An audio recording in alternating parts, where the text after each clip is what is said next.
அருமையானவர்களே, இந்த நாளிலும் ஆண்டுடைய வார்த்தை நான் இடத்திலே கொண்டு வருகிறேன். தேவன் சில காரியங்களை உங்களுக்கென ஸ்பெசிபிக்கா உங்களுக்குன்னே சில நன்மைகளை வைத்திருக்கிறார்.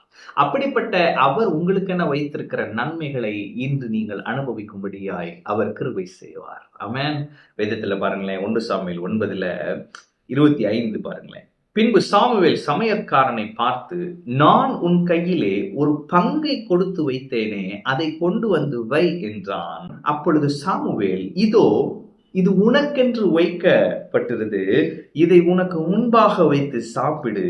நான் ஜனங்களை விருந்துக்கு அழைத்தது முதல் இதுவரைக்கும் இது உனக்காக வைக்கப்பட்டிருந்தது என்றான். அப்படியே சவுல் அன்றைய தினம் சாமுவேலோடைய சாப்பிட்டான். சாமுவேல் ஒரு பெரிய தீர்க்கதரிசி. சவுல் பாருங்க, அப்பாவோட கழுதையை காணோன்னு தேடி வராரு. கரெக்டா கழுதையை காணோன்னு தேடிட்டு வந்து டயர்டாகி கடைசி அவர்கிட்ட கேட்போம்டான்னு வராங்க. பெரிய தீர்க்கதரிசி நேரா கூட்டிட்டு போயிட்டாரு, வா சாப்பிட போவோன்னு. ஏன்னா வசனம் போட்டிருக்கு, சவுல் வர ஒரு நாளைக்கு முன்னே கர்த்தர் சாமுவேலின் காது கேட்க இவன் தான் ராஜான்னு சொல்லிட்டார். அப்ப அவன் யார் என்பதை தெரியாமல் இருக்கிறான். சாமுவேலை சந்திக்கிறான்.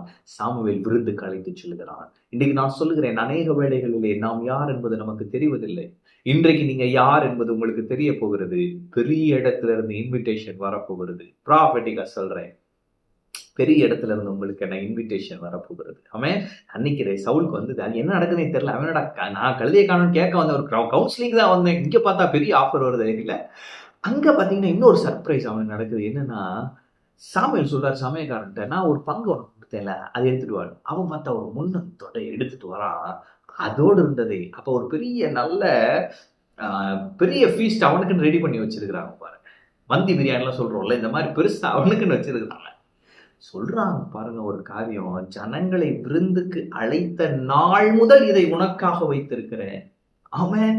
அப்ப இவனோட மிரக்கல் இங்க இருக்கிற சர்ப்ரைஸ், இவன் எங்க இருக்கிறான், ஆனா ஆண்டவர் அவனை அழகா கொண்டு வந்து இங்க நிக்க வைக்கிறாரு. ஆமென். இததான் உங்க வாழ்க்கையில இன்னைக்கு செய்ய போறார். அவர் ஏற்கனவே ஒரு நன்மையை உங்களுக்கு நான் வைத்துட்டாரு, ஏற்கனவே ஒரு அற்புதத்தை உங்களுக்காக வச்சுட்டாரு. ஆனா இப்ப உங்களை அப்படியே அழகா கொண்டு வர்றாரு. சவுல் கழுதையை தேடி அப்படியே வந்து சாமுவேலை சந்தித்து, அந்த சாமுவேல் அழகா அந்த ஆயத்தம் பண்ணின நன்மைக்கு நேராக வழி நடத்தினார். இந்த கர்த்தர் உங்களை அப்படியாக செய்ய போகிறார். அவருடைய வசனம் உங்களை அப்படியாக வழி நடத்தும். நீங்க என்னடா நம்ம எங்க இருக்கோனே தெரியல அப்படின்னு இருக்கீங்களா? இன்னைக்கு கர்த்தர் சொல்றாரு, நான் உன்னோடு இருக்கிறேன். அவன் நான் உன்னை வழி நடத்துகிறேன் என்று சொல்லுகிறார். இன்னைக்கு நான் உங்களுக்கென அவர் ஆயத்தம் பண்ணின நன்மைகளை இந்த நாளிலே நீங்கள் அனுபவிப்பீர்கள். இயேசு உங்களுக்கென நீங்கள் கண் காணாத, காது கேட்காத, இருதயத்தில் தோன்றாத பெரிய காரியங்களை வைத்திருக்கிறார். இந்த நாளிலே நீங்கள் அதை அனுபவிப்பீர்கள், ஆச்சரியப்படுவீர்கள். இயேசு யார் என்பது புரியும், நீங்கள் யார் என்பது புரியும். ஆமென். கர்த்தர் உங்களோடு இருக்கிறார். கர்த்தர் உங்களை ஆசீர்வதிப்பார்.